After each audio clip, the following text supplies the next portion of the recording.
Hello everyone. Today we are going to learn one important topic of grammar, that is phrase. We will understand phrase both in English as well as Hindi so that it will be very easier to you to understand the concept of phrase. First of all, we will try to understand what is phrase. तो दोस्तों आज हम grammar का एक important topic सीख रहे हैं जो है फ्रेज। फ्रेज को समझने के लिए हमें इस डेफिनेशन को देखना होगा। A phrase is a group of words that does not have both a subject and a verb but it works as a single grammatical unit in a sentence. तो दोस्तों इस डेफिनेशन से हमें पता चलता है कि फ्रेज जो होता है वो वर्ड्स का ग्रुप होता है, मतलब कॉम्बिनेशन ऑफ सम वर्ड्स, और इसके आगे जाकर हमें ये ध्यान रखना होगा कि ये सब्जेक्ट और वर्ब का कॉम्बिनेशन नहीं होता। अगर ये सब्जेक्ट और वर्ब का कॉम्बिनेशन होगा तो इसे हम फ्रेज नहीं कहेंगे, इसे हम क्लॉज कहेंगे।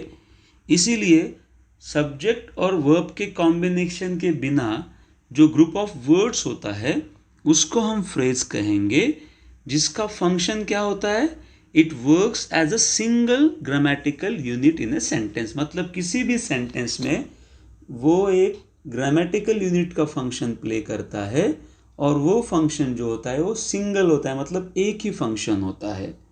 तो ऐसे जितने फंक्शंस प्ले करेंगे उतने ही फ्रेजेस रहेंगे।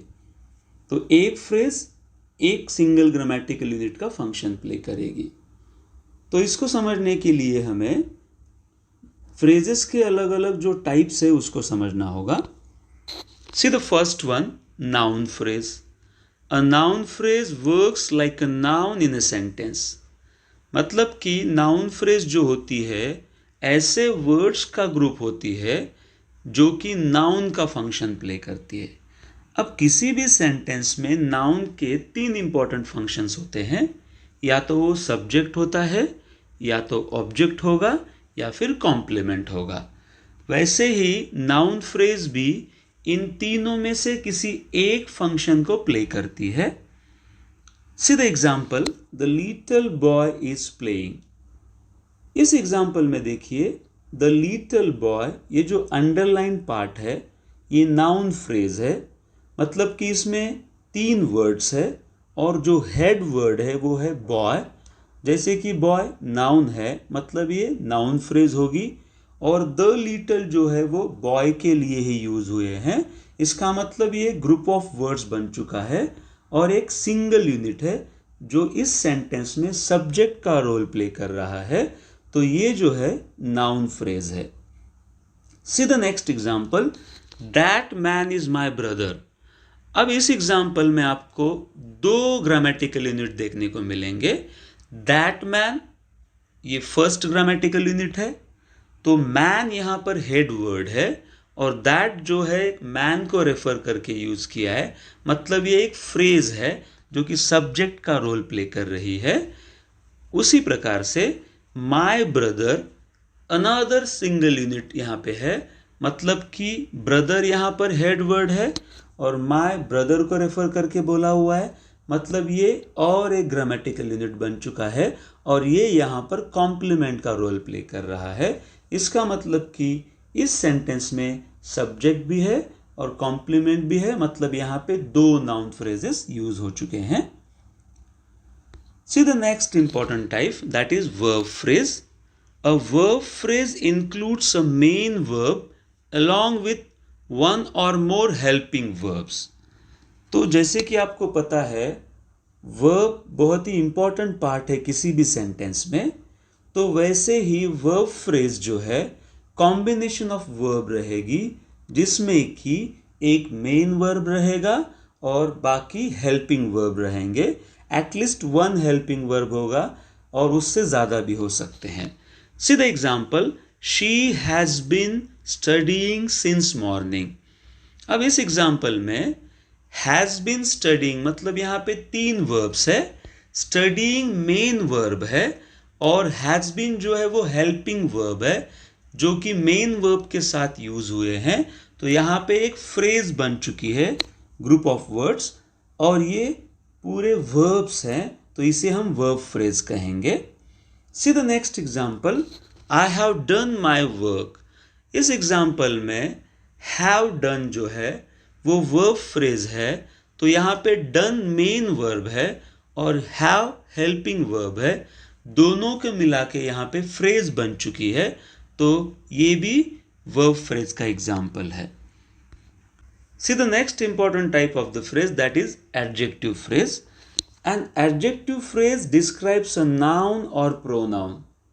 मतलब किसी भी सेंटेंस में जैसे कि कोई एडजेक्टिव किसी नाउन या प्रोनाउन को डिस्क्राइब करता है या उसके बारे में एक्स्ट्रा इंफॉर्मेशन देता है, वैसे ही एडजेक्टिव फ्रेज कुछ वर्ड्स का कॉम्बिनेशन या ग्रुप रहेगा जिसमें एडजेक्टिव हेड वर्ड रहेगा और वो किसी नाउन या प्रोनाउन को डिस्क्राइब करेगा. सी the example. They gifted me a very beautiful painting. इस एग्जाम्पल में जो अंडरलाइन पार्ट है अ वेरी ब्यूटिफुल, यहाँ पे ब्यूटिफुल ये एडजेक्टिव है और अ वेरी ब्यूटिफुल से रिलेटेड ही वर्ड्स है और उसी के लिए यूज हुए हैं. और ये जो पूरी फ्रेज है अ वेरी ब्यूटिफुल, ये पेंटिंग मतलब किसी नाउन के बारे में एडिशनल इंफॉर्मेशन दे रही है, मतलब ये एडजेक्टिव फ्रेज का फंक्शन प्ले कर रही है. वैसे ही see the next example. The girl with curly hair is my friend. इस एग्जाम्पल में आप देख सकते हो विथ कर्ली हेयर, ये जो है एडजेक्टिव का फ्रेज फंक्शन प्ले करेगी. एक्चुअली ये प्रीपोजिशनल फ्रेज है, लेकिन इसका रोल यहाँ पे एडजेक्टिव का है. जैसे कि ये गर्ल के बारे में एक्स्ट्रा इंफॉर्मेशन दे रही है विथ कर्ली हेयर, तो गर्ल के बारे में एक्स्ट्रा इंफॉर्मेशन देने वाला जो ग्रुप ऑफ वर्ड्स है उसको हम एडजेक्टिव फ्रेज कहेंगे. See the next one, adverb phrase. An adverb phrase modifies a verb, adjective और अनदर एडवर्ब. जैसे कि किसी भी एडवर्ब का काम होता है किसी वर्ब के बारे में या किसी एडजेक्टिव या एडवर्ब के बारे में एडिशनल इंफॉर्मेशन देना या उसको मॉडिफाई करना, वैसे ही एडवर्ब फ्रेज भी किसी वर्ब, एडजेक्टिव या एडवर्ब के बारे में एडिशनल इंफॉर्मेशन देती है. See the example. The thief ran extremely fast.